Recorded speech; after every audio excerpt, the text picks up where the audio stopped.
Mr. Brooks, lead us in the pledge. I pledge allegiance to the flag of the United States of America and to the republic for which it stands, one nation, under God, indivisible, with liberty and justice for all.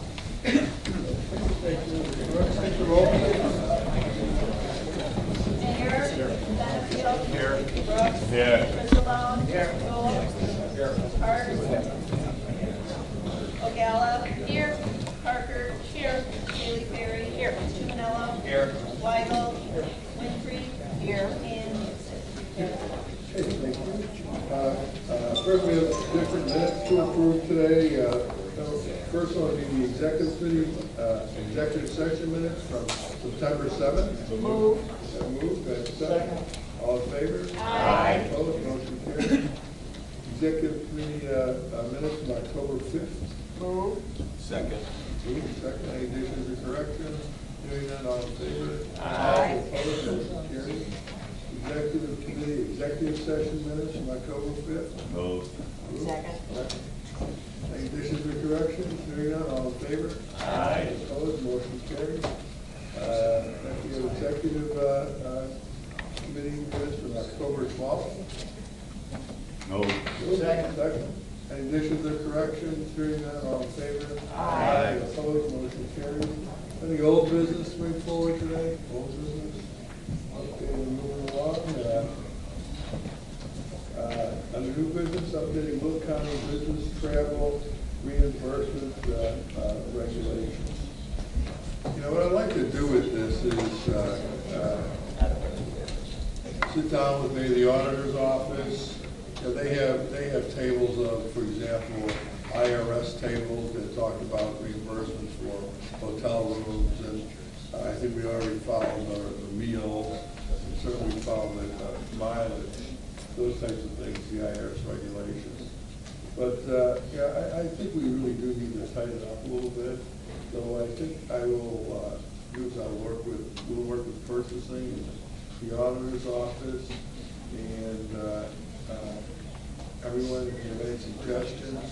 If there's suggestions, I will then bring forward maybe next month a list of changes, and then we'll kind of go from there. So that's, I think, kind of our does anyone have any other comments with this? So we will keep this on the agenda going forward until we actually come up with a document that we can move forward. Okay. Next, we have a number of renewals of consulting contracts. The contracts have been brought forward with the same terms from the prior year. I think that, you know, I'm open. I think, you know, the entire board is open to any suggestions. If there's any desire to make changes, that would be the time to bring it forward. So before we get into maybe the specific consulting contracts, I want to kind of just open up for comments about the consultants that we use now. So they want us to make a general statement on consultants and our use of consultants. No? Okay. Our first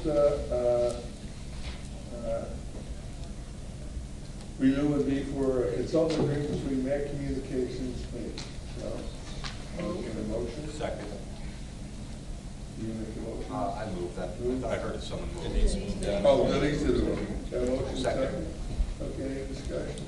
All in favor? Aye. Opposed, motion carried. Next, we have authorizing renewal of state lobbying services agreement with Curry and Associates LLC. Second. Second. All in favor? Aye. Opposed, motion carried. Next, we have authorizing renewal of professional service contract with Lois Mayor. Move. Move. Second. Second. All in favor? Aye. Opposed, motion carried. Authorizing renewal of contract with federal lobbyist firm of Smith, Dawson, and Andrew. Move. Move. Second. All in favor? Aye. Opposed, motion carries. Authorize renewal of agreement with the Will County Center for Economic Development, CED. Move. Move. Second. All in favor? Aye. Opposed, motion carries. Actually, appropriating funds for the payment of the county engineer. Move. Move. Second. All in favor? Aye. Opposed, motion carries. Next, we have authorizing contract with the PR Consulting Group for professional services. Move. Second. Second. I'm not, this is for the workforce, what exactly was this one for? Kurt, I mean, I see Caroline or Panic. Yeah. That's what I guess I just want to get myself up to date how we're using certain consultants. So on this particular one, what do they do for us? So this is a new contract for the Workforce Board, and it is for professional services. More specifically, we requested proposals that would help us address how to further engage businesses in Will County in the workforce system, as well as help us understand how a participant moves through the workforce system and how satisfied they are, how we can improve that process. We received 5 proposals, and the review team then used the criteria to award it to Farah Consulting. And can you tell us a little bit about Fair Consulting? Are they a local firm, national firm? Sure. Farah Consulting Group, their principal person is Patricia Farah. She is well-versed with the businesses in the area as well as the workforce system.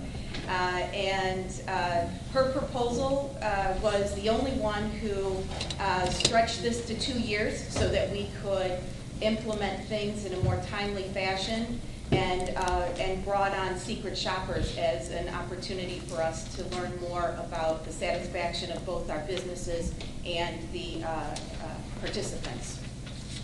And of course, this is Pat Farah, the Correct. principal, who's the former Former director Workforce of Investment Workforce Board. Investment. Correct. Who just recently retired. I want Right. to point that out just for full disclosure. Absolutely.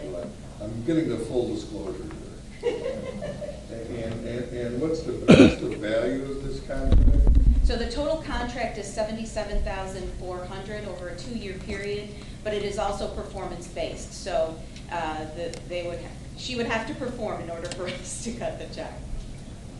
Okay, so you define it. So when you need her for a particular task, you trigger that Correct. by asking for her assistance. The budget that she proposed was broken down in 3 different areas. One was business services, the other was job seeker and customer service, and then the other was business and job seeker customer satisfaction. So each one of those have a budget and a timeline, and when those activities are triggered, then that would trigger the budget.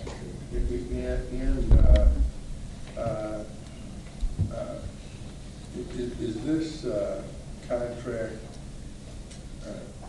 is a retainer, right? And that's what the $77,000 is? Or is No, it a it's- contract not to exceed $77,000? It's a contract not to exceed Based on an $77,400. hourly basis or Based on the hours? activity, Okay. yeah. All right. Okay. Does anyone else have any questions? Yes? Well, I just have a comment. So, right, Pat Farah would be an excellent choice, and she's recently done this position. I guess I want to ask, is this something different that we've done in the past that we need to hire a consultant for? And then I also want to know why you guys feel that we don't have that knowledge base within workforce investment staff as it is. So it is not something we've done in the past. It is something that under the new law, or newer law, WIOA, they are concentrating more on business services and business engagement. And in fact, in the next few months, they will be coming out with performance measures that we will have to abide by. based on how we're engaging our employers. We don't, I believe, have the capacity in-house to do some of the things that we want to do. We need somebody from the outside who can bring in those secret shoppers, bring in some of those best practices that they have seen work not only in other WIOA areas, but also throughout the nation, that will help us better continuously improve the services that we're providing and the way that we provide those services. Yeah, so I think it's, I mean, I've used Workforce Investment Services. I've had a training session out in my area that we used all the information that you guys provide.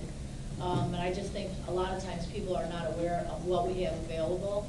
And I like that we work with all our local businesses to try and get them involved and find employees for them from our county, which I think is very, very good. And every session I've attended that you guys have put on has been excellent. So I think that whatever we can do to improve job services in Will County is a really good thing. So thank you. Let me point out when you say they being the federal government. Correct. Who heavily regulates the activities of workforce investment, and it continually changes. Right. I've sat on that board for many years. I've been replaced by Ms. Challenger, who probably did a much better job than I did.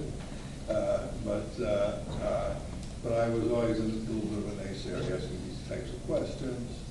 And I want people to understand that the activities and the direction from the federal government continually changes in the areas of workforce. Correct.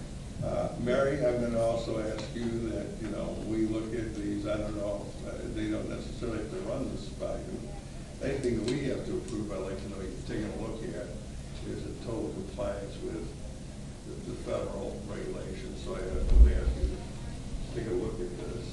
We will take a look at it. Yeah, so it'll come to the board, so Mary can tell us it meets all the criteria of the federal government. It's an appropriate expenditure of those funds. We'll look at it before. Yes. Todd? Does the funding for this come from the federal government? Yes, it does. Anything you see on workforce is federal dollars. And that's why we have to be particularly diligent to make sure they're going in the right direction according to the guidelines of the federal government. So you just cannot spend this money the way you choose. It's very specific programs looking for very specific results. And it's much of it's pretty narrow in these programs, and they're very targeted. That's why it changes. So is there any other? Chair, I've got a question. Yes. It's working. Okay. You said that there were multiple firms out there that had made proposals. I don't see any of those on the agenda.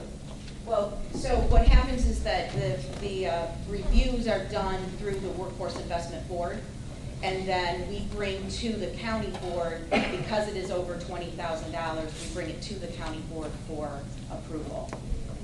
How many proposals did we receive? We had 5. 5. We looked at those that had Will County experience, those that had WIOA experience, Workforce and Innovation Opportunity Act experience. We weighted those very heavily and then looked at what their time frame is, what their deliverables and their objectives were, and then what their costs were associated with that. Maybe we can do it here again. I assume many of you are not really necessarily familiar with workforce. Maybe we'll, maybe even next month sometime, you can come and give us a little synopsis on how it works. Nick, you can probably help with that too. It's a board that is made up of 50% have to come from the business community. I think that's still the guideline. So it's fairly funded, it's fairly regulated. They have their own board.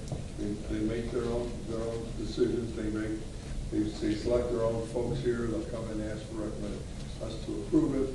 And we can kind of ask the questions like we're asking here today, make sure we're playing the guidelines. It's for the purpose of current objectives of workforce and so forth. So maybe we can just give a little, that's what workforce is for those who may not be as familiar. Like your question tells me, Mary, you're not quite familiar with how workforce would work. So Nick, maybe you can help with that. Just for those who haven't been around as long, I know Mr. and Mrs. you're well aware of this, the WIOA, which is the new Workforce Investment Act, that was like a 10-year process to get that reauthorized, and that was part of our federal agenda every year.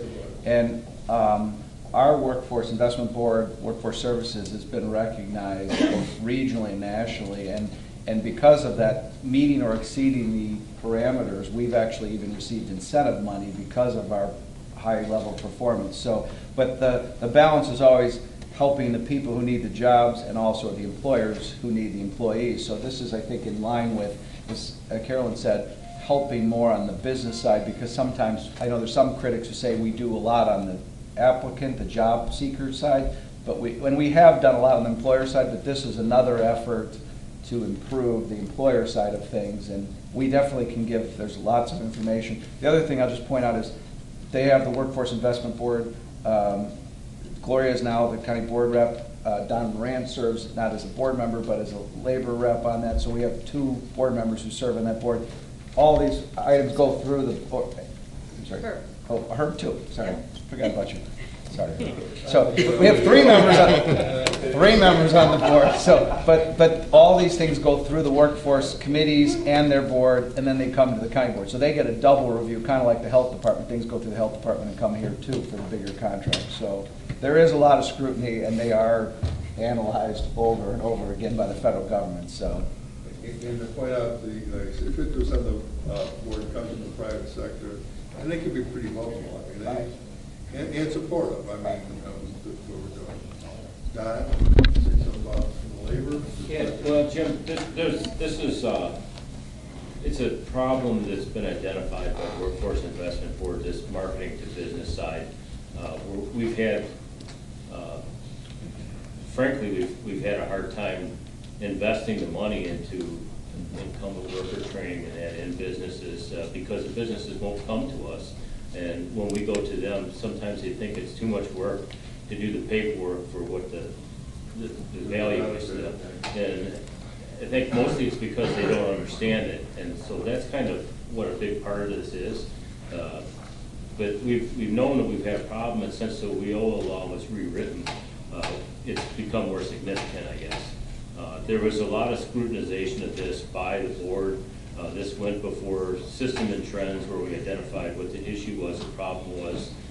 The RFP was developed, and then it went before the executive committee, and then it went before the full board. So, and obviously cognizant of the fact that Pat's previous relationship with the board would be scrutinized by everyone else. I think all the T's are crossed and the I's are dotted on this thing.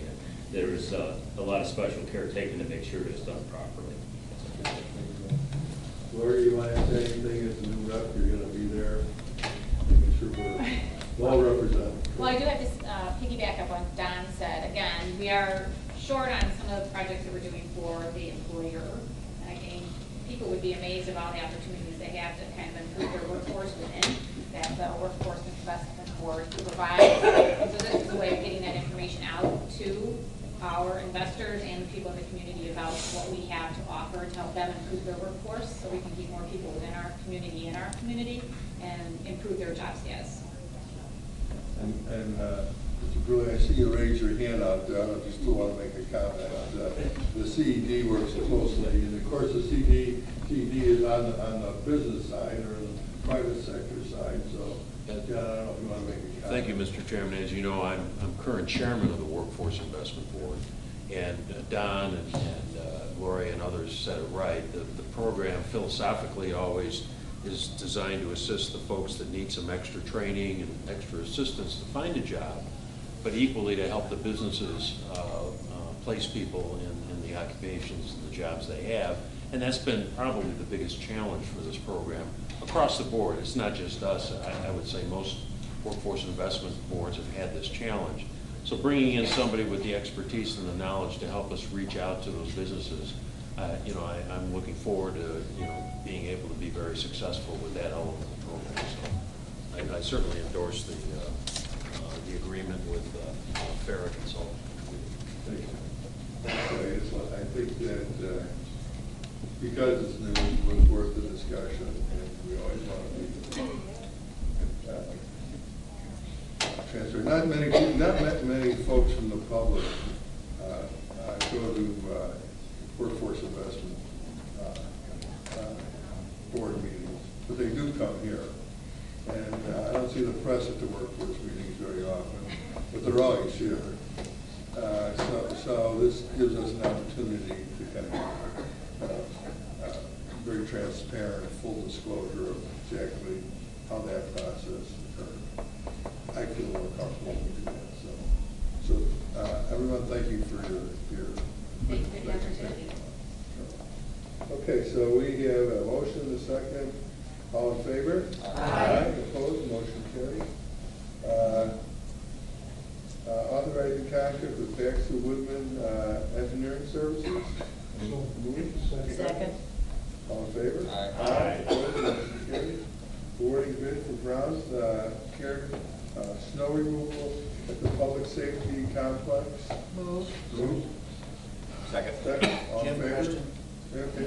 State comment, Yeah. I mentioned this at finance the other day, we're contracting snow removal service for the public safety complex, but we are gonna look at next year, maybe that the highway might be involved in that, so we can maybe reduce some cost on that, or maybe buy the truck that we can do it for the highway. So this is a one-year contract, and we'll take a look at that next year. Along the same line. Oh, go ahead, Tom. There was some discussion, I believe, at the Board of Health about the health department in the future, and I don't know if that's included, but they had brought this up at the Board of Health as well about different maintenance type of things, because right now that is coming straight out of the health department budget, correct? As opposed to out of the other function. Right. I'd like to point out that, Mike, I know you mentioned highway doing, because they're there. But I think we should, Nick, and I guess I'll direct this towards you. I know it's Mike Miglerine here, it's Joel here. Anyways, okay, well, I'm kind of directing this then, I guess, the next day. We have a maintenance department. And maybe snow removal is not something that has been amongst the duties, that we've contracted it out. I don't know if we've contracted it out everywhere. To be honest, I don't recall whether like the juvenile detention contracted it or the maintenance staff there did it.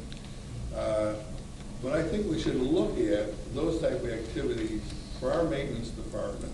And that would require us, of course, buying some pickup trucks and plows and those kinds of things. But I think that if we're doing a lot of contracting in this area, that maybe we should at least look at exploring our maintenance department doing this as one of our duties. It's not something that is a daily activity.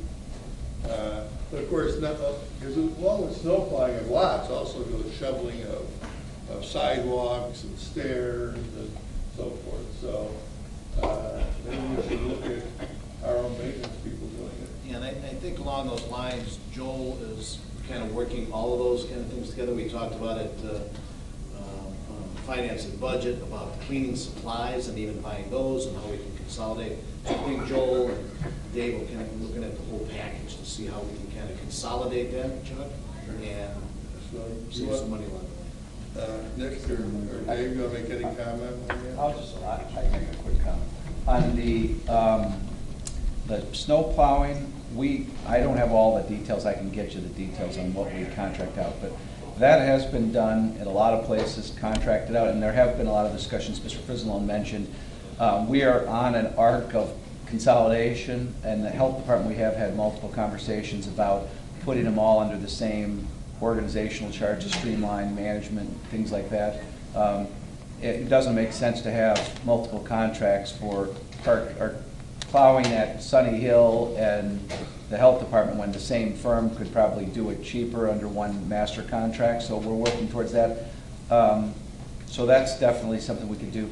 Our staff, though, does do cleanup work, basically. So early in the morning, a contractor may come and plow all of our lots, but our guys have access, like at this building, have access to a small truck that they can clean up during the day if there's snow falling, and they do the sidewalks and other things like that. So there is some complementary work done there. It's not all contracted out, but this is an issue, and we can provide some cost comparisons of contracted versus in-house. But because for snowplow particularly, it's as needed as opposed to everyday maintenance, and we've not added lots of staff to the maintenance, and I think that's something we're going to have to look at going forward, is how much square footage we have and how much staff is required to manage that. I think with some of the consolidation, we've been able to get by without hiring a lot more staff, but with the onlining of the new courthouse, that's going to have a lot more square footage unless we're getting rid of a certain amount too. So that's a conversation I think needs to be had, and we can prepare.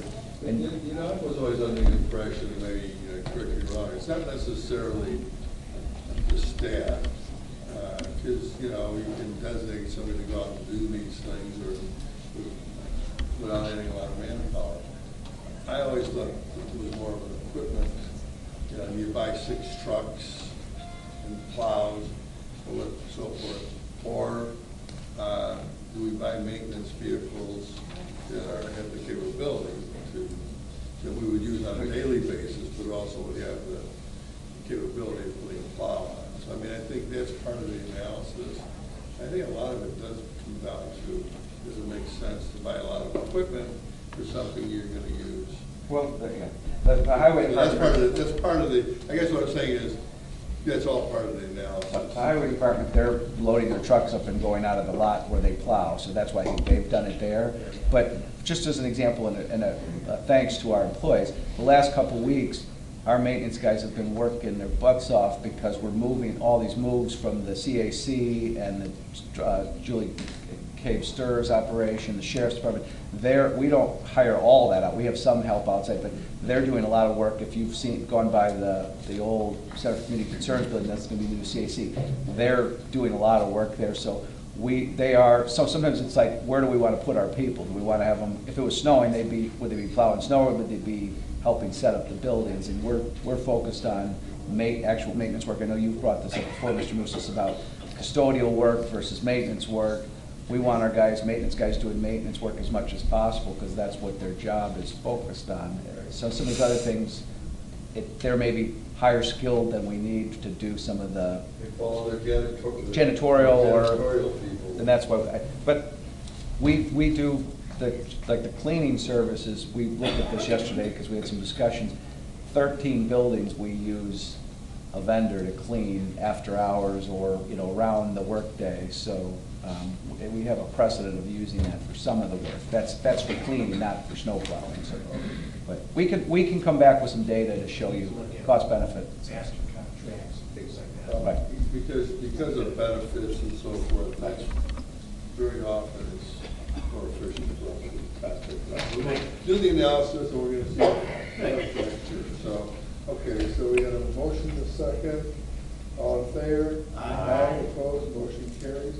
This next, number 11, awarding bid for gasoline and diesel fuel. These bids weren't opened up till this morning. So Rita, I don't know if you want to make a comment on these. I can. Okay. We received 4 bids from the same 4 vendors as last year. The pricing was very close, so we're asking for the award to go to Gas Depot Oil Company from Morton Grove, Illinois. I did provide some copies. I don't know who got them down there. Can you tell us what it was?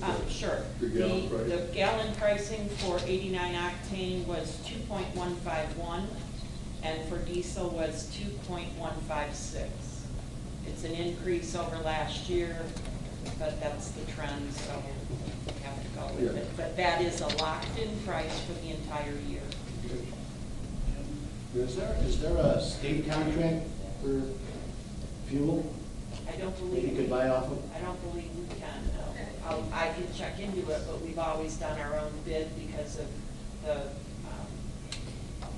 deliveries that we require, the size of the deliveries, but I can check into the state. Be interesting to see. We've done pretty well. Right. Okay, any other questions? Real quick, was this the same vendor that we gave last year? No, last year it was Petroleum Traders from Indiana. Gas Depot bid last year, but they were third in the pricing. This year they sharpened their pencil and made it the lowest. Okay, thank you. Any other questions on this? I need a motion on this? So moved. Moved. Second. All in favor? Aye. Opposed, motion carries. We have awarding bid for office cleaning and public safety complex. Moved. Second. All in favor? Aye. Opposed, motion carries. And as you mentioned, Mike, we're gonna work on this a little bit too. Right. Okay. Next, we have a awarding contract for asbestos abatement at the Sheriff's Laraway and State's Attorney's Facility. Move. Second. All in favor? Aye. Opposed, motion carries. Next, we have renewing contract for security guard services at Sunny Hill Adult Probation and Workforce Services. Move. Second. All in favor? Aye. Opposed, motion carries. Can I ask on this, on these security, do they carry a weapon, firearm, or is this not firearm? I'm just curious. It's by location. The Sunny Hill Nursing Home is an unarmed guard. Unarmed? Adult probation is a taser armed, Okay, and workforce is unarmed. okay, thank you. 15, renewing contracts for refuge and recycling collection for various county buildings. Move. Second. Second, all in favor? Aye. Aye, opposed, motion carries. Authorizing an IGA for formation of the Kankakee River Valley Water Planning Area Alliance.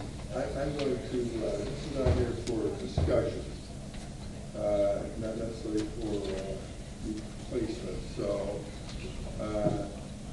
is Kurt Panak here?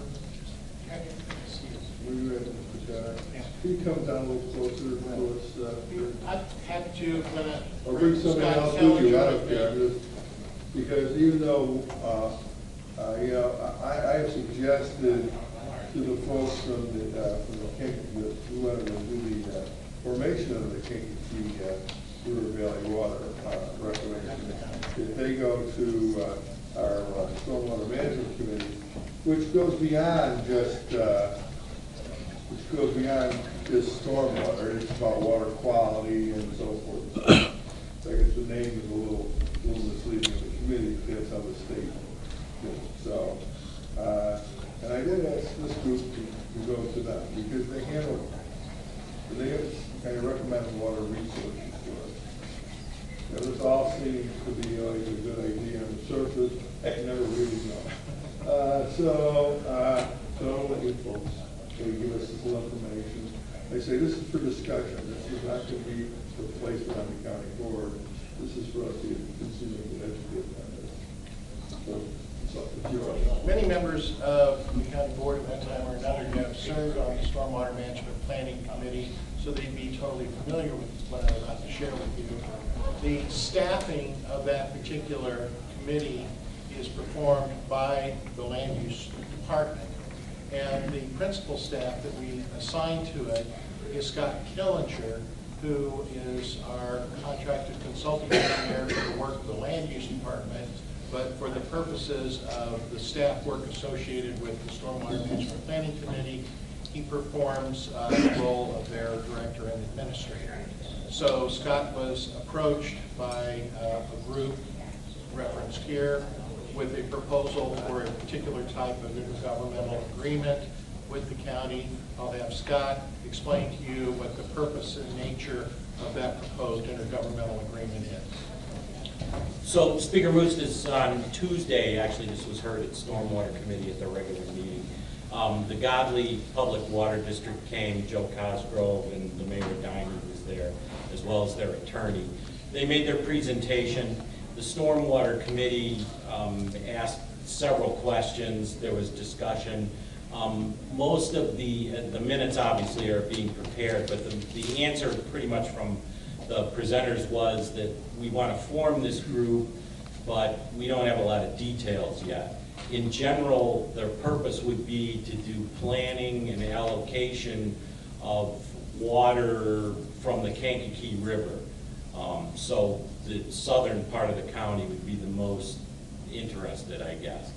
Having said all that, the Stormwater Committee moved that it should be reviewed by the state's attorney, and they moved that they agreed with the idea in principle, but there were a lot of details to work out, so state's attorney review and forwarded on to the executive committee. Well, I know Mr. Mayor had some concerns this morning and expressed to me.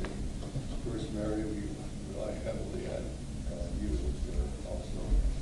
And I also may have some general questions, basically, how the overall allocation of water, which is considerable,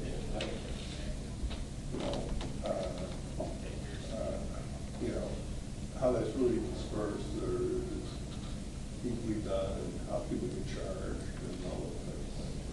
But I don't know if the mayor, because we specifically came to this morning to express some concern.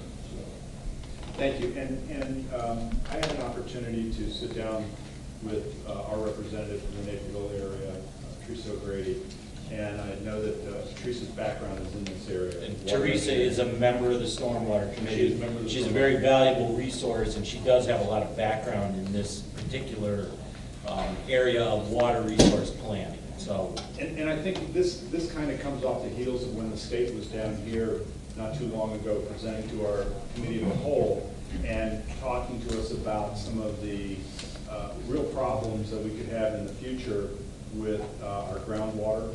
And this seems to be a much bigger regional issue than these four communities putting the planning together. And I think Teresa also mentioned that there are other planning groups, and again, you guys agreed to this in principle. And principle is really good until we get into the details. And so I think I would agree if we could get Mary and state's attorneys to take a look at this IGA, but I would like to have some conversation here with the county board and with land use on this from a more regional perspective. How are we going to deal with this regional water issue, and that this particular group is part of the solution, absolutely, but how does this piece fit into all the other agreements and the other plannings that are going on throughout this region, and not just the county of Will, but throughout the region? If I may, Chuck showed me some of Teresa's comments to him. And I think this goes beyond this, him, the state's attorney, to make sure that the legalese are there, or what some of the pitfalls may be. And I understand that the Stormwater Management Committee heard him say in the past, but I'm wondering, Scott, if Stormwater should have made a little bit of a working session on this and talk about the details of it, and then we'll send it to maybe land use for some additional discussion. So I'm just wondering if there's a little bit more work to be done, potentially Stormwater, to talk about the potential details, and maybe, like, for example, at that meeting, I'll just use Teresa since she made comment to Chuck. Maybe she didn't have, it wasn't a forum for her committee to sit down and talk about some of her concerns, or what we should do, in her opinion, what we should do about people and so forth. So I'm asking the question. Do you think that there should be a little bit more done at Stormwater before we move it on to like land use, Kurt? Well, I think that the point that's been raised by the member of the committee and by Board Member Maher about how does this particular proposal fit into the total context of water supply issues regionally is a very, very relevant point. and one which perhaps at the recent meeting of stormwater wasn't brought forward forcefully enough to evaluate this proposal in that larger context. So I'm guessing a little bit here, but I would think that most of the board members present on that day, if it was put to them, let's take another look at this and try to see it in the framework of that overall regional context and talk about whether there should be more of a consideration of perhaps in the final analysis, it does make sense to join this particular group, but maybe we just need to be sure that the terms and conditions of our participation in that are congruent with the county's larger set of concerns for overall regional water supply. So in short, I think it would be positive and constructive for the matter to go back to the Stormwater Committee for further discussion about this particular proposal and whether there needs to be an initiative that of the county and perhaps through the Stormwater Committee to look more broadly at water supply issues for the county and the region as a whole. I attended the first meeting with the county along with Mrs. Silatello and County Executive Walsh. But I just wanted to let you know that this is more limited. The scope of this is not large. In other words, for a whole regional water supply, where they own land, it's on their side of the Kankakee River, Godley, Polk City, Diamond. It's more limited in its scope, but overall, if you want to let this go for a month. The allocation that they received goes well beyond their needs. That's what. That's part of the issue. I think that's part of the request, and they were looking at 30 million gallons per day. That would be a regional. That would be regional use. So that's what I mean. I think that they can come here and answer those questions. Yeah. But I mean, some of this was brought up at their meeting. But we also discussed the prospect at the meeting that it wouldn't go to the county board in November, that it would go December 21st, and the committee was okay with that. Yeah. So if you want to send it to land use, and then, but we asked that it would come back December 21st to the county board. Okay. Debbie, did you want to say? Yeah, I mean, at that first meeting, I was not able to be here at the land use, the public storm. I was not able to be here. Unfortunately, I was somewhere else. They did talk about the aquifers.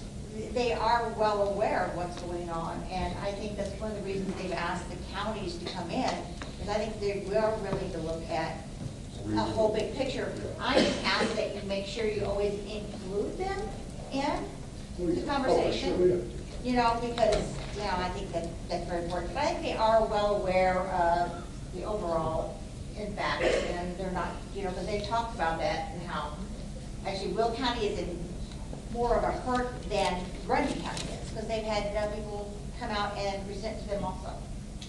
I think the community that's going to have the biggest challenge going forward is probably Joliet, but they're not part of this. They could have been, but they chose not to perhaps participate at this point. But Mary, go ahead, Tom. You're on the stormwater. I was on the stormwater committee when this was brought up earlier this week. I think it's just a planning tool to set up this agreement to allow the different communities in Will County, Grundy County, and the county to actually decide where they want to go with this project. You know, Tom, I would agree with that, but once they receive the allocation, not only the Department of Natural Resources, I think it goes beyond the plan, construction beyond the plan. This is my perspective. They're moving forward for a water supply type commission, which brings me back to Mary. And Mary, obviously, the county doesn't do water distribution, and certainly we're involved in water resources from a planning perspective, and in some cases remediation for stormwater and so forth. I'm always concerned about we get involved with something and there's going to be potentially negative impact to the county, or people can misinterpret the county's involvement or what our role is. And I'm going to bring this to a question later, kind of similar things, but, you know, why would the county, from your perspective, want to be involved? Now, you don't have to answer that, but we need to know as a county the pros and cons of being part of this, part of a intergovernmental agreement. When we don't run a water system, so you know, so why would we want to be part of it? That would be the question I would ask.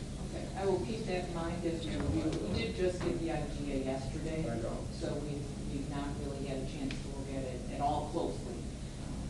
So, Mr. Mitchell, if I may, also I think one of the things that, in the discussion I had with Teresa, there seems to be a lack of structure yet. I mean, they're in a concept form, and we're being asked of joining and creating an IGA without us knowing what that structure is. So even more so, from what you're saying, I think part of this is we really need to see where their bylaws are. These guys need to do a little more homework before they even come back to stormwater, I think. If I was to summarize the Stormwater Committee discussion, it would be that. It would be, there's not a lot of detail here, there's not a lot of structure, and my opinion would be probably they need to do a little more vetting before they even came back. So this might not even go in December. No, I was just going to say, because this is something that's going to have to be put together, and there's got a lot more work that needs to be done on everybody's part before Mary could even give us pluses and minuses of this process. I was going to say to Don and to Doug, I realize this comes out of your district. They have a lot more work to do, and they may not have it ready by December. This can't be, we're going to fill in the blanks later. Yeah. No, they've been working with they've been working with a different district. So I'm also pointing out that they need to have all their ducks in a row for us, something to review, and for Mary to really make comment on saying this is not complete enough, or it's not gone along far enough for us to really get involved. So we'll do all these things. Okay. Kurt, Scott, any other comments? Thank you very much. So I'm going to entertain a motion that this goes back for further discussion with stormwater. So moved. And then if we have a motion. Second. All in favor? Aye. And Mary, you're going to just put this on your radar now. Yep. All right. Okay. Amending ordinance expanding the boundaries of the Displays River Valley Enterprise Zone. Okay, next, this is you.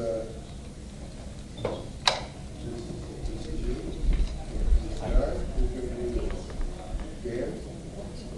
Dan Veras here. Mr. Veras, Jesus, come on down. Welcome, Mr. Chairman. Huh? How are you today? The guy used to run the county. You all know Dan Veras used to run the show here. He was behind the scenes. He ran everything. And now he's a great supervisor from Joliet Township. Thank you, Mr. Supervisor, as well as Mr. Chairman. Can I go on and smoke it? We're smoking good. It's a mutual admiration society. Thank you. It's always nice to come back to the county. Why don't you come down? Okay. Mike, I'll just call on you guys when you want. Dan never liked to get up behind the podium, but now he doesn't like so much. Oh, you were never. That's right. Anyway, thank you, Mr. Chairman, and welcome to everybody. On behalf of the new members, I'm Dan Bear with the Displays River Valley Enterprise Zone organization. This today before you, the next three items on your agenda deal with an expansion request, a document that's been started by the city of Joliet. It's really their project. They're the advocates for this expansion request on behalf of two companies. With me today, Mr. Chairman, is Mr. Mike Hansen, one of the attorneys, and the other attorneys that are here on behalf of the companies. The principals are present. But my purpose is on the administrative side of this application. The zone, for those that are new members that aren't aware, we're 5 units of government: Joliet, Lockport, Rockdale, Romaville, and Will County. and have been since 1983. The first 4 units of government were there. In 1989, the village of Romeoville joined the zone. That being said, since we're a large zone, we are allowed up to 15 square miles of zone territory. Currently, 13.61 square miles is allocated between those units of government. Today's request in front of you is for 2 companies. One of them is the big mall that's being developed in Economic Development Group Crossroads out at I-55 and I-80, as well as the Ecolabs project over on Shanahan Road. This application is for 0.72 square miles to be added to the zone, bringing us to a total of 14.33, still within and under the 15 square miles allocated. So the 2 projects are before you. The Crossroads project is 250 plus acres. You're looking at some $640 million of investment potential as the phases are brought online. They're looking at 2018 to break ground, 2019 to start to bring it online. The Ecolabs project is a $12 to $15 million expansion project to bring on a new liquid facility line out there for production value and to bring the project into the zone. They're adjacent. We have the strip annex to get out to the one out on I-55 and I-80. That's all contained in the documents. For your purposes, 3 of the units of government have already passed the documents you have in front of you. That would be, of course, the city of Joliet went first. The city of Lockport has done it, as well as the village of Romeoville. I appeared Tuesday night in front of the village of Rockdale Village Board. It was for discussion purposes only. I answered their questions, and then they'll approve it on the 21st, later this month. So now it's before the county. And what we're asking for is your approval. All 5 units of government must approve the application. Any one of the 5 declines, the application stops. It doesn't go forward. All 5 units must agree.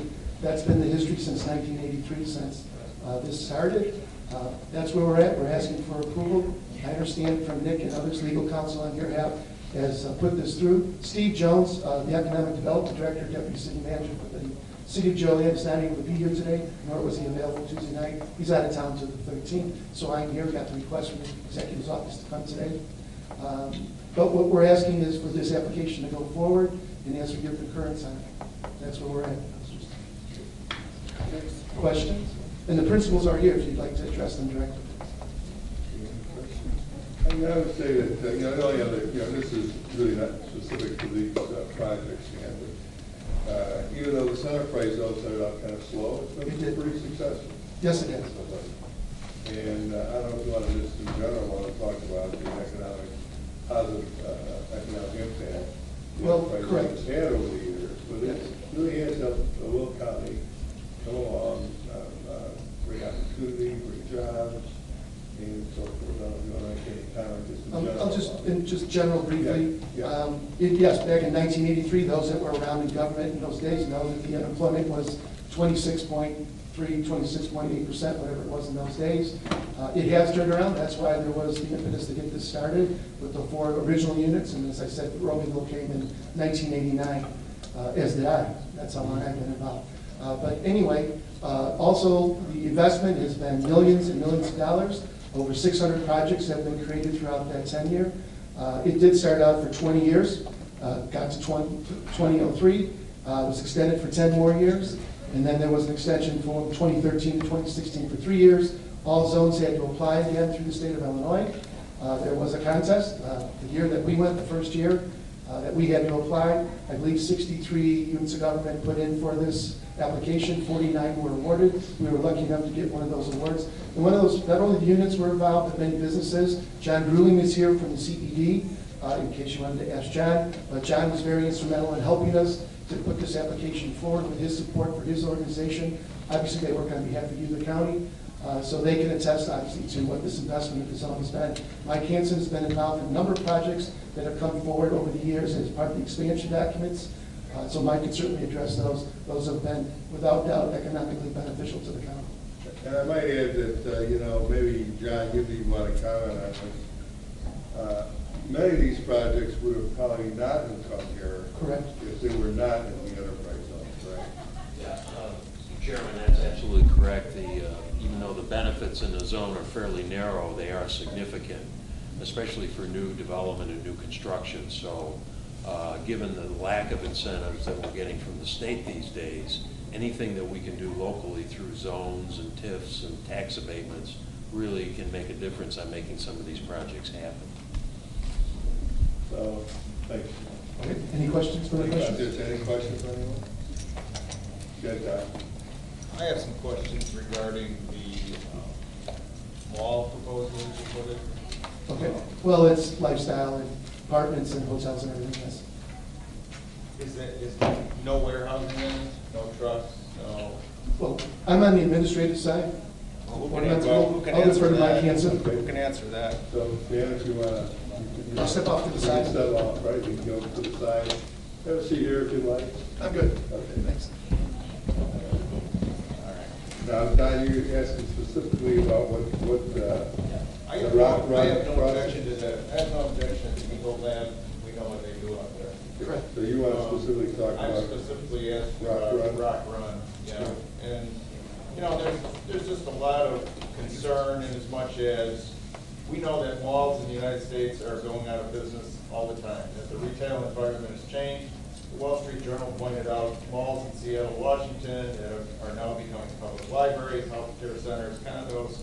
And now, you know, you talk about retail, and then we hear we got 5 Amazon fulfillment centers in Will County, and drones are going to take things to your house.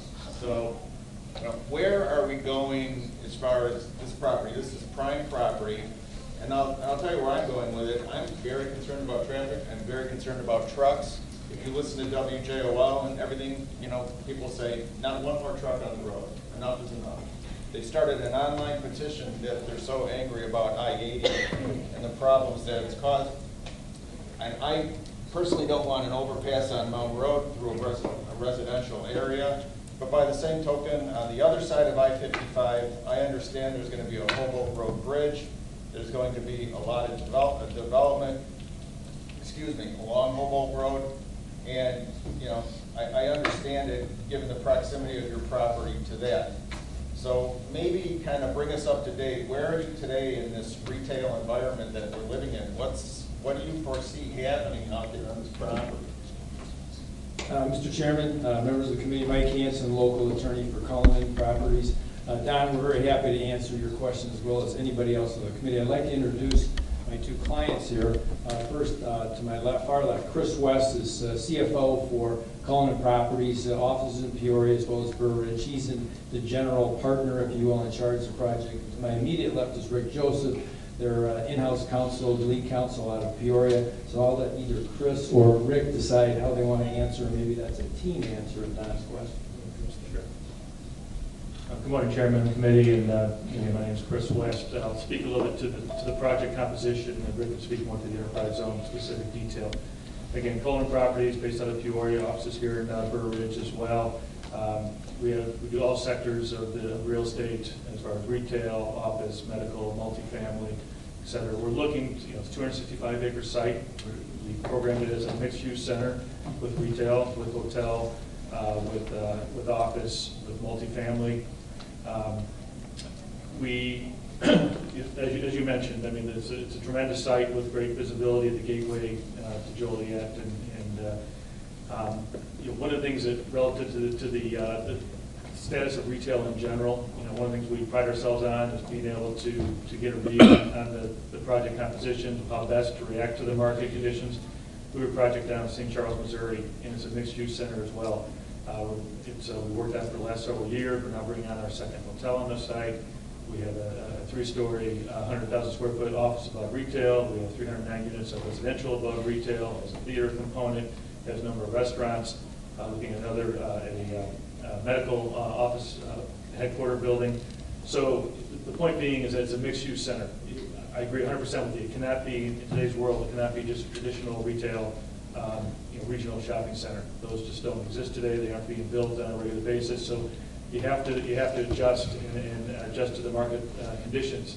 So restaurants are a big component of the project.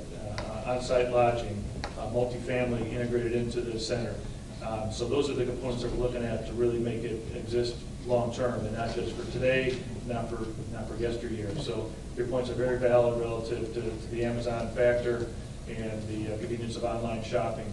We feel we have a product mix that will survive and prosper in this time relative to the different components. If it was just singular in nature of retail, so again, I mean, not to be critical of Dan's characterization of the project being a mall, it's not intended to be a mall site. We're looking to have it be a mixed-use site.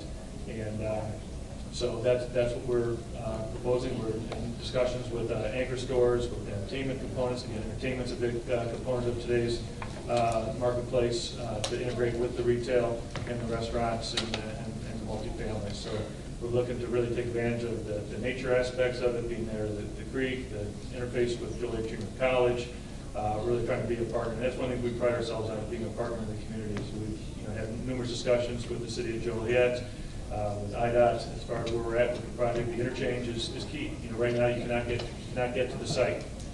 So we've worked collectively with IDOT and the city to get to the interchange.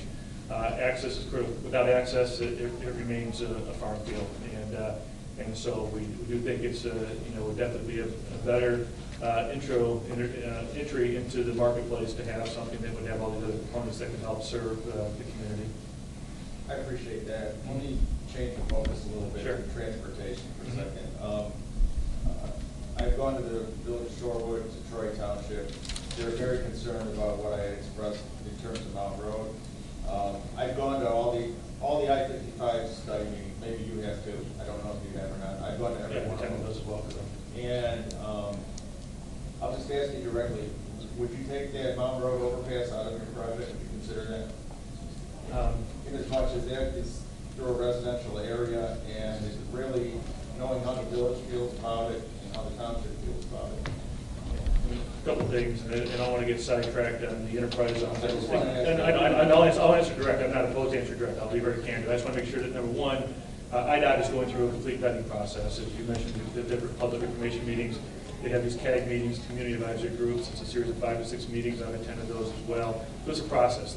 It's not a done deal as far as where the roads are and the access. When we looked at it, the previous developer had the interchange and had a ramp going directly into the property. And we were not, that was very selfish on that developer's part, not to throw the other developer in the bus, but it was a very selfish kind of proposal as to what they were looking for. We looked at it and started, screw up those plans, sat down with the city, sat down with IDOT and said, what's best for the region? What works best? So County Farm Road, it was already elevated and done on the west side of I-55 to accept a connection on the east side as well. So the interchange is half built. It's completing the interchange at this point.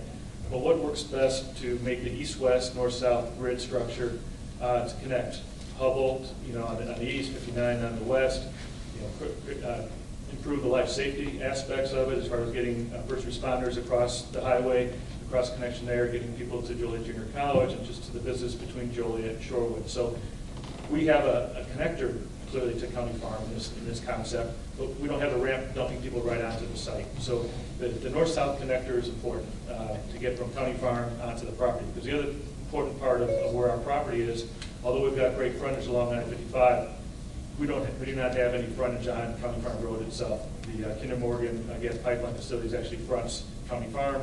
On the east side, you have the Rock Run Creek and the nature preserve, the nature district there. So in a lot of sense, we're landlocked. So the important access from the north is important. Access from the east is contemplated on Olympic Road going over to Hubble through the Rock Run development, the IEI Gaisley Office Park. And then ideally, the Mountain Road Bridge is important from when you think about on Saturday afternoon during the holidays, trying to get up and access either one only going east to Hubble through the office park, or going north and trying to see how many cycles you'll be sitting through of a signal to turn left to go west. So the Shorewood, or excuse me, the Mountain Road Bridge connector is not contemplated for truck traffic. Let me be very clear on that. We're perfectly open to having that road regulated to have zero truck traffic on that Mountain Road connector.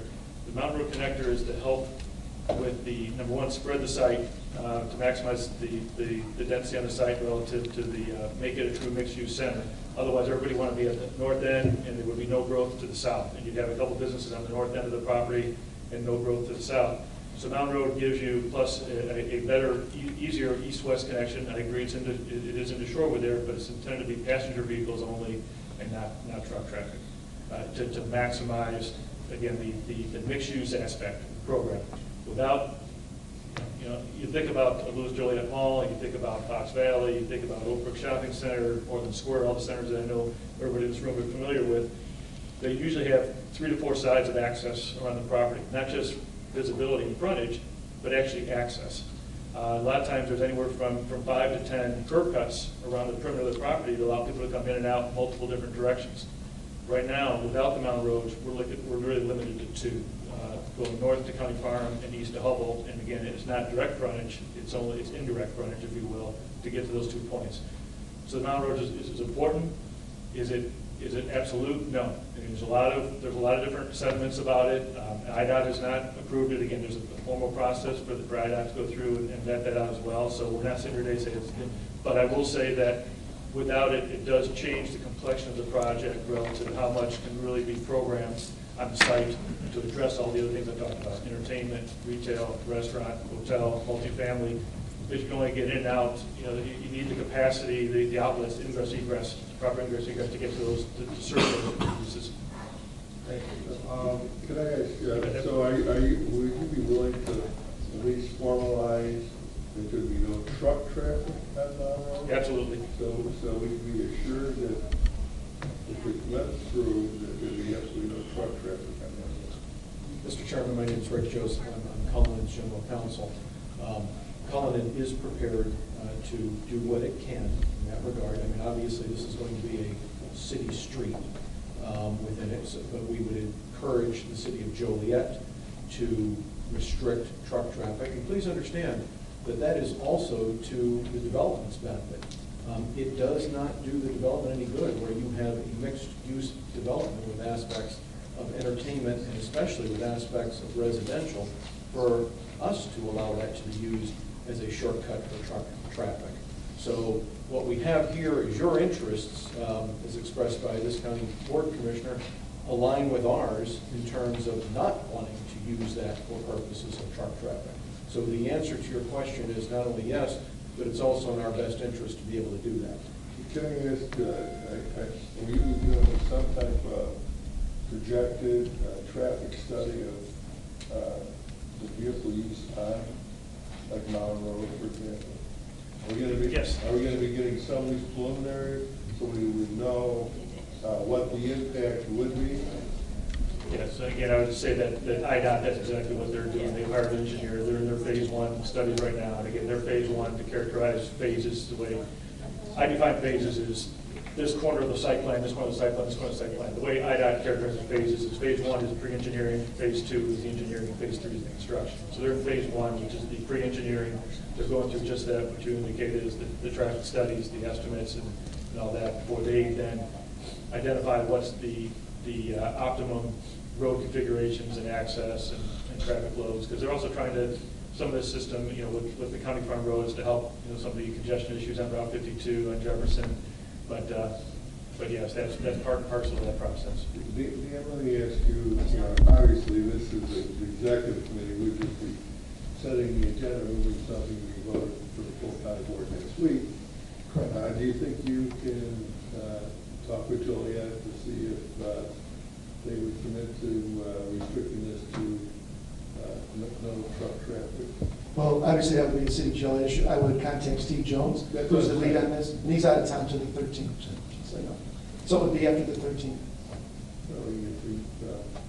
Well, I would like, for my... The board's on the 16th. I understand.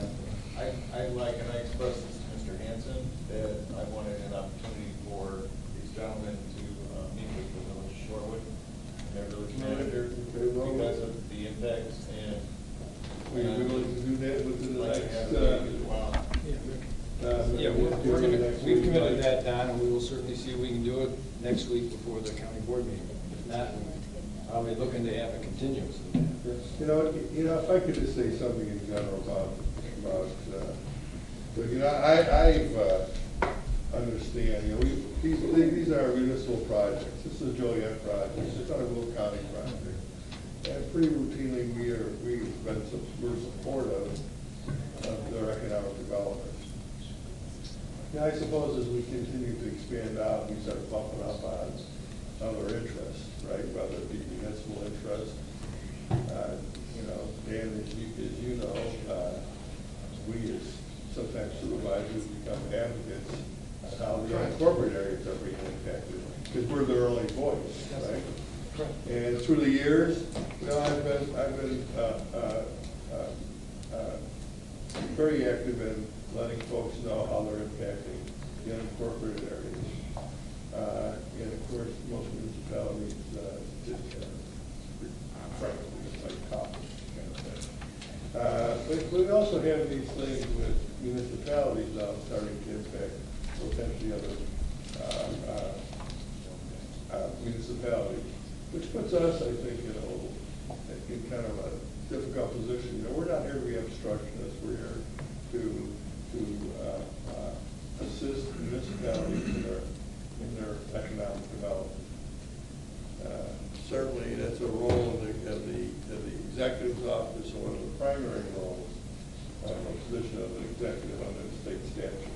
You know, so obviously, you know, I'd like to hear from the county executive on this matter also. But I do think good communication is vital when you start bumping up to different interests, including the other corporate areas. And many times I did get concessions, not so much from the municipalities, but from the developers. You know, saying, yeah, okay, maybe we can do it a little different, right? We'll move the road. Yeah, we never realized that when those conditions, you know, existed and that the impact was going to have, whatever. So I kind of throw it back to developers. You know, municipalities and governments tend to be kind of rigid. You know, so you almost might get to the arbitrator. You know what I'm saying? I understand. So I do think some of that burden falls on you of making Sherwood a little more comfortable with the development. And you know, the next development will be in Sherwood and Joliet won't feel so comfortable. I mean, that's how it kind of sometimes works. Or the other municipality, or Plainfield won't be so comfortable with it. It's a never-ending kind of thing. We routinely have been supportive. But we would like to see some maybe additional communications, and maybe some guarantees that would make people feel more comfortable. Well, rather than rush it, I'd like to see Shorewood consider this, take it to their board meeting. So I'm going to make a motion to table this. Second. Okay. Well, then it's to come back next month. Right. No, there's no discussion. So, take the roll, please. Which item do we table? Well, wait, you know what? Wait till we get to it first, Don. We actually,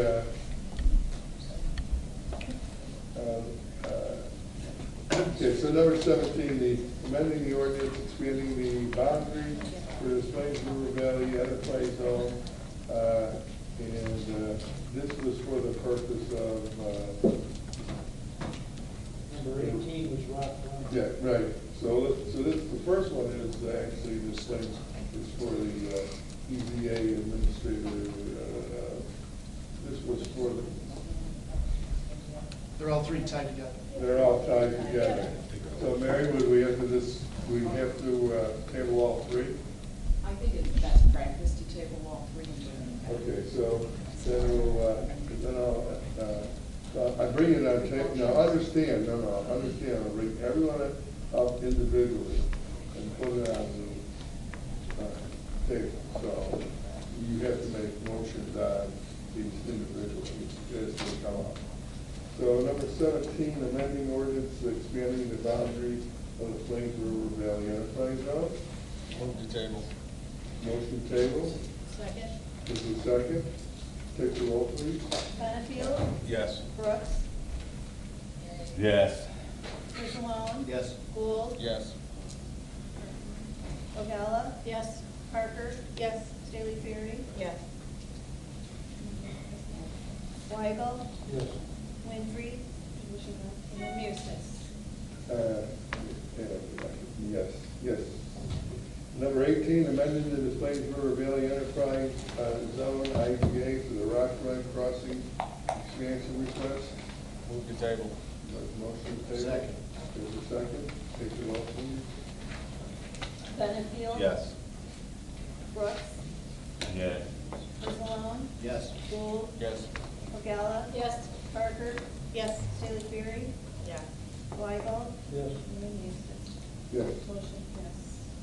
Number 19, amending the Des Plaines River Valley Enterprise Zone IGA for the Echo Lab expansion request. Table. Motion table. Second. Second. Take roll, please. Benefield. Yes. Brooks. Yes. Issalone. Yes. Gould. Yes. Ogalla. Yes. Parker. Yes. Staley Berry. Yes. Weigel. Yes. And Eustace. Yes. Yeah, before I let you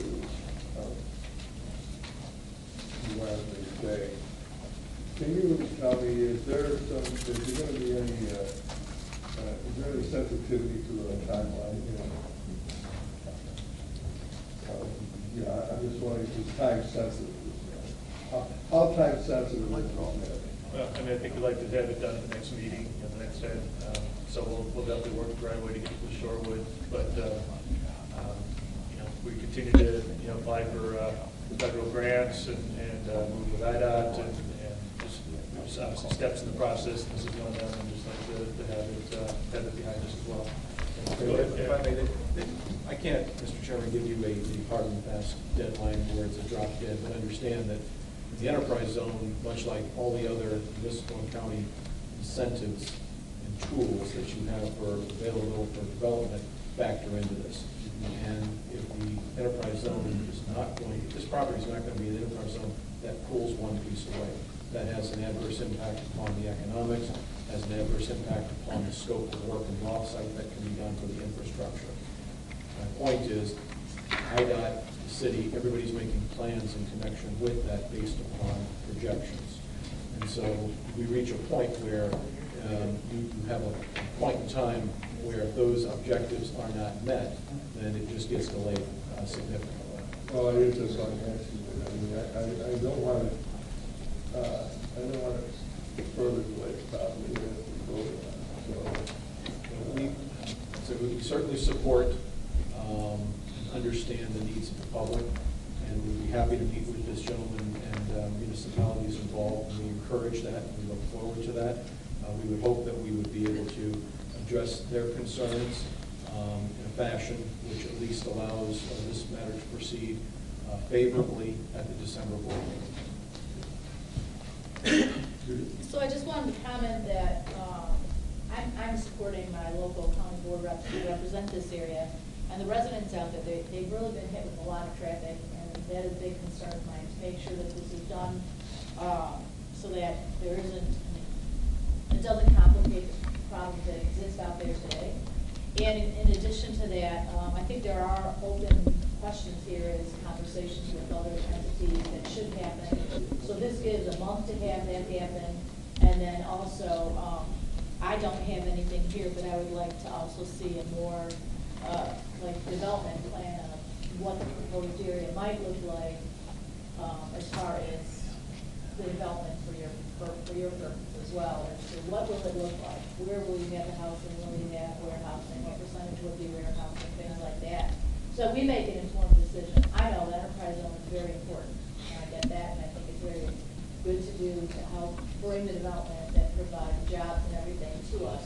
But I would like those answers first before I can go ahead and do this. So that's why I'd like, I'd like one other comment. In that regard, and I think, regarding, let's say Shorewood has a development. No, they're not in an enterprise. They don't need to go through an enterprise zone. They don't need to come to Will County, and they talk about traffic until they're developing something. Then the traffic is not as important. My point is, if they got a policy of saying, hey, we don't want to create traffic in this area, then it's shooting for them too. What policy are they going to get? We have to be careful that this is just not, we're not just being used, not to, for a competitive, putting somebody at a competitive or competitive situation. Is, I'm using Shorewood, I can just say community X, they say, well, they don't want this the next door community doing it, it's gonna create traffic. Then does that mean they're not gonna do any more development that creates traffic?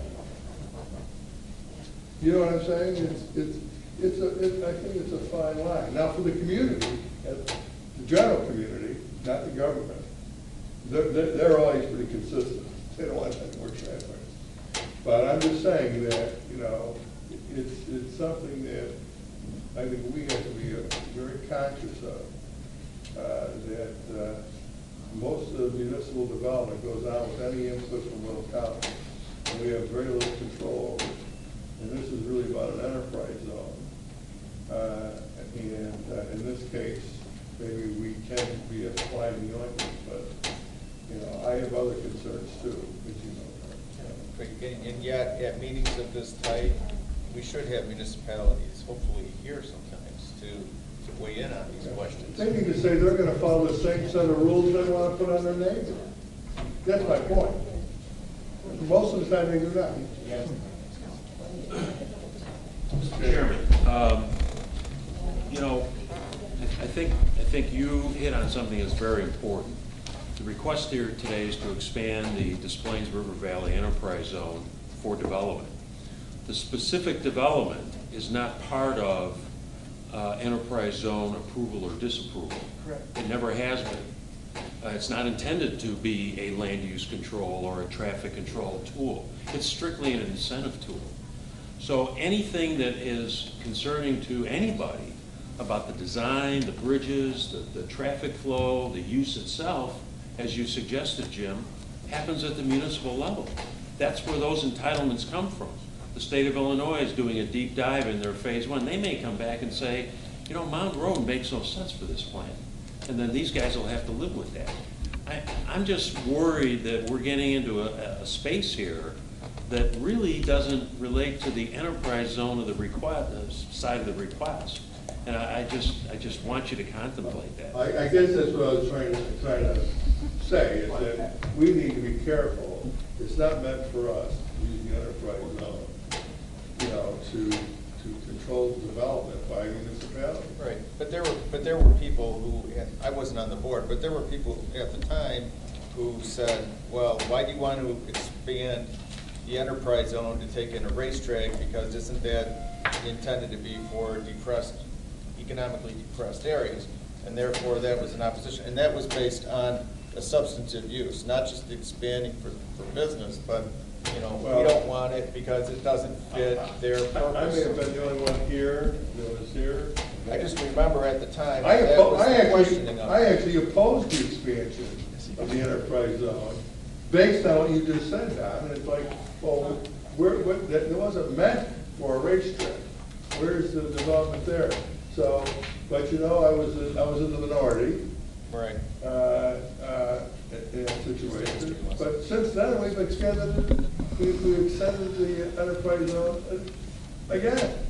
I mean, and quite frankly, even though I still would agree with the racetrack expansion, but in general, the expansion, even though it may not be the same economic area, it's an economic disadvantages that existed in the mid-'80s when it was put in when we had 25% unemployment.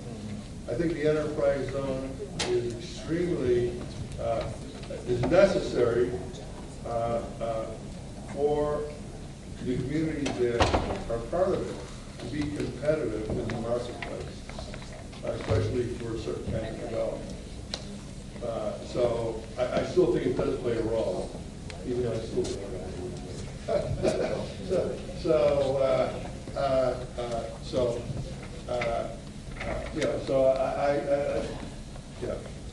if you don't like the enterprise zone, then, you know, next time they want to extend the life of it, we'll say no. I think, you know, I mean, I don't know what else to. It's 15 years. Pardon? It's 15 years down the road. I know. I hope I'm still here. I won't be. I hope I'm still here and just have ruling.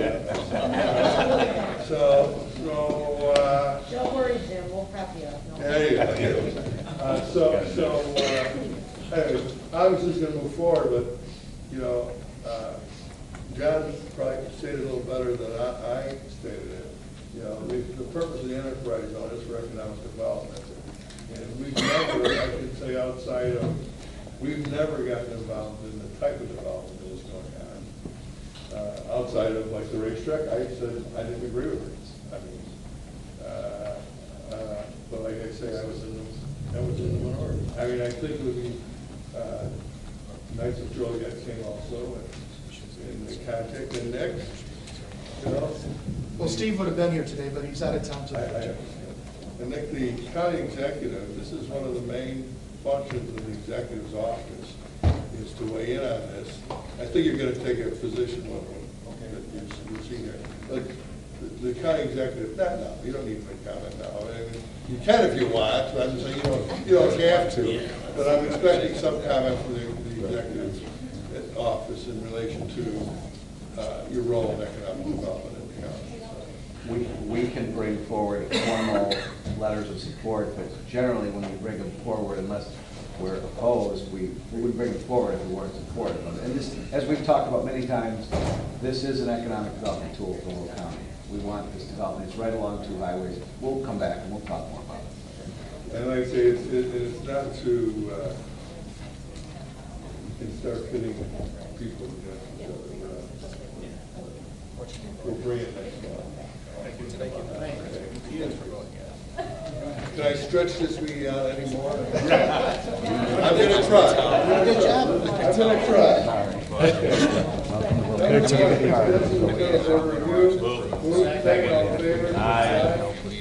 New hires to the county executive. Thanks, Dave. By the way, the new hires all relate to moving the dispatch. You know what, well, proclamation, Herb? We got two. All right, well, let's approve. Make a motion, Herb. Move. Second, all in favor? Aye. We also have the appointments of the county executive.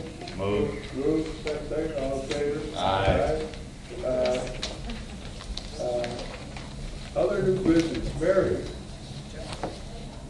And that's, I don't want to take any more of your time, folks, but I think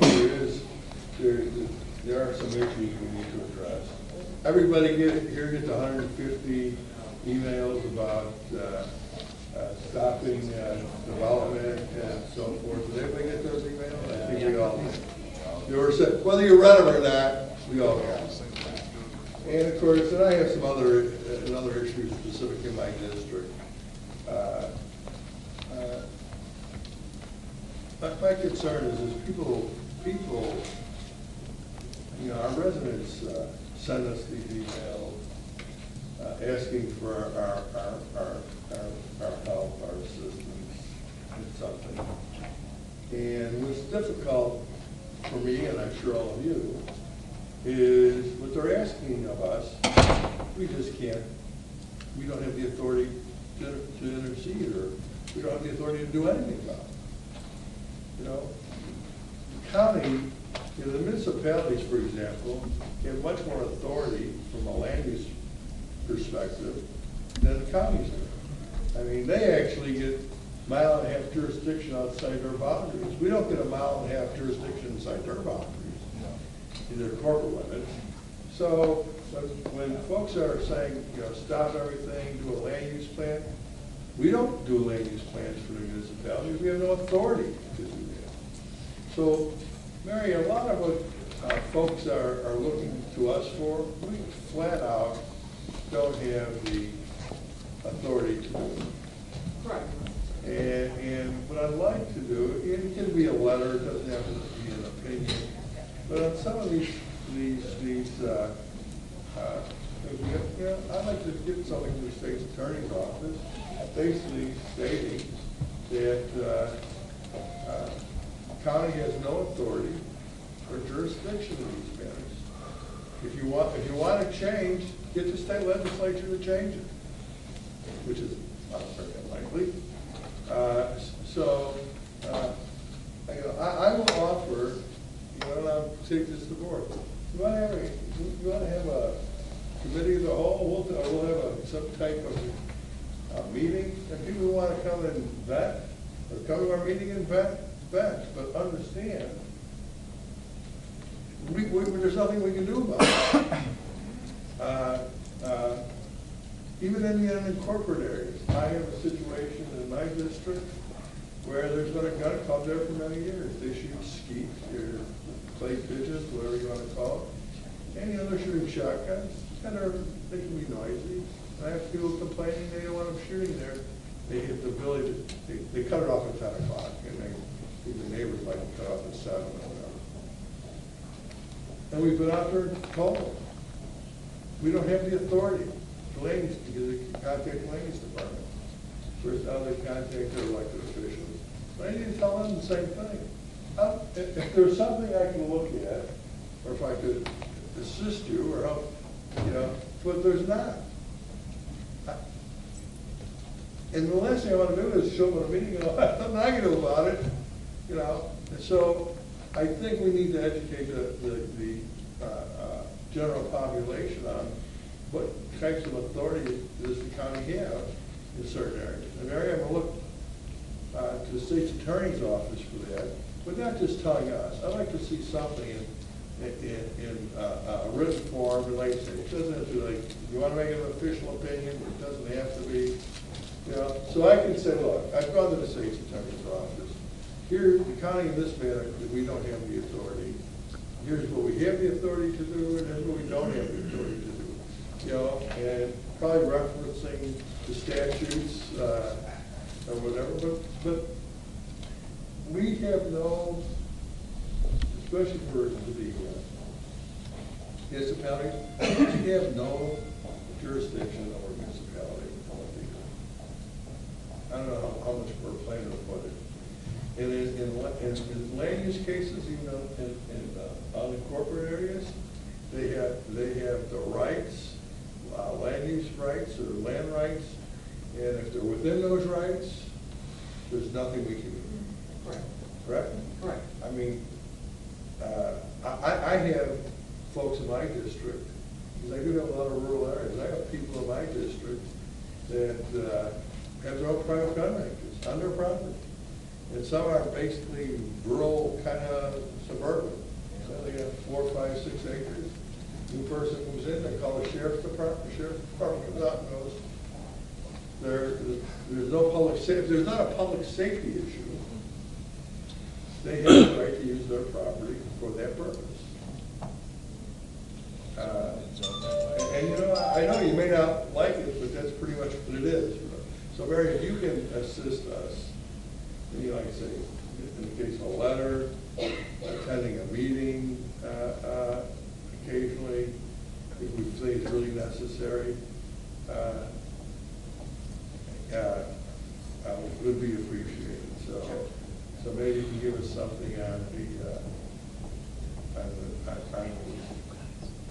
I guess they're really making reference to that point development, but maybe we can get something on that. And I personally, to be specific, I got that gun range. It's not even a gun range, it's basically skeet shooting or clay pigeon shooting. I have that issue, even though we've told them they're within their rights. And I think Phil may have told them that. Well, we had additional legislation that is on the books that specifically prohibits a county or a municipality from passing any legislation or impeding a gun range's ability to shoot based upon noise. So that very much limits what. I think that, if you can send that to me too, and maybe, put it, because that's how I'm gonna start responding to it. It's like, if you want to change, go to your state legislator and ask for the legislation change. Right? Yes. That's the only remedy, correct? Yes. You don't need to tell that, but I'm saying, the only remedy they have is to go through. Or they can buy the property. If they Or they own can the property, they have control over it. I remember one time, and the guy says, well, if they developed that, ruin my view. Probably you didn't. If you wanted a view, you should have bought it. But it is, people do sometimes extend their property rights a little further than probably the law allows. So Mary's going to do that for us. pressing the button, it just never seems to work. You gotta take care of it from here. I received all those letters too. I actually tried to respond to as many of these people as I could, and I understand some of your points, Jim, but we are their elected officials. Sometimes it is much more productive for us to bring to those state officials what their concerns are, so they can be addressed. Well, that's moving on. Well, it's not just a matter of we can't do anything, we can sit down with them, and we can actually try to get the discussion forward for what their concerns are, and maybe kind of try to bring them together with the municipalities, which is a very difficult thing to do, believe me, because I've tried. And, they tend to ignore us, but we are their elected representatives in the unincorporated areas, and we need to get, maybe make that first contact with the state people. Well, let me say that I agree with you in regards to we represent them. And I'm not saying that we ignore them or tell, hey, throw up your arms. I don't mean we can't assist them in the right direction. But I will tell you this. I think sometimes the worst thing you can do is give people false hope when you know there's nothing you can do. I'm not asking you to give them false hope. No, I'm saying what I'm asking and I'm saying you're us to doing do this. I'm saying giving people the impression that you can do something when you can't. I think you need to understand to say, hey, as a Will County government, we're limited. As your representative, But this is I what agree we with can you, do and for you. we can go to your state, we've gone to the state. And by the way, if you want to bring those types of things forward, like at the legislative committee, and suggest that we send something to our state reps for action, that's the kind of thing we can do.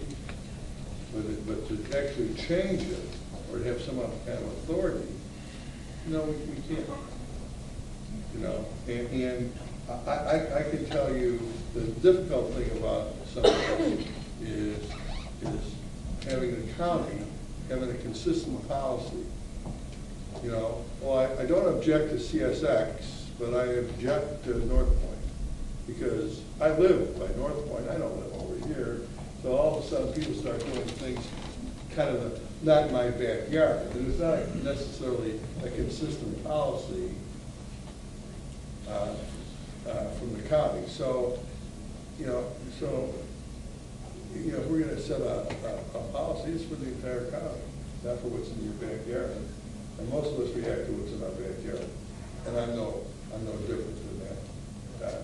Lori, I think we're all on the same page. I think it's just, there's a misunderstanding sometimes in the public that there's some legal authority that we might possess to change zoning, like we can't affect the zoning within the village. And that's not what I'm talking within the about. village of Creed, right? And that's what I think he's asking the state's attorney to address, is that we don't have This legal is what we authority can in do, certain and then we areas. can open that door for you to sit down and maybe sit with them while they're trying to mitigate whatever their issues are. Okay. That's a different thing. That's what I'm talking about. Yeah. But they're not, but I'm going can I to finish? lose the quorum. If you don't mind, we can continue this discussion. Let me just get through this real quick. So, is there any committee reports this coming? No. Tom needs to save space for this. Tom needs to save space We need for to save 3 or 4 spaces. Our meeting is next Tuesday. Okay. Rezoning cases and a resolution. Okay.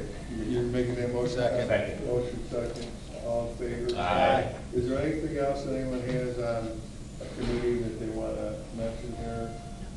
Obviously the Budget levies levies will be thrown forward, and the levies, we already did the levies. So we'll be is there anything, we'll go real quick. Don, No, you have sir. anything? No. No. So then I'll enter, is there any public comment this time? I have no further comment. There's no need for executive session, Mary? And so I will entertain a motion to set the county board agenda as amended. Second. Move second, all in favor? Aye.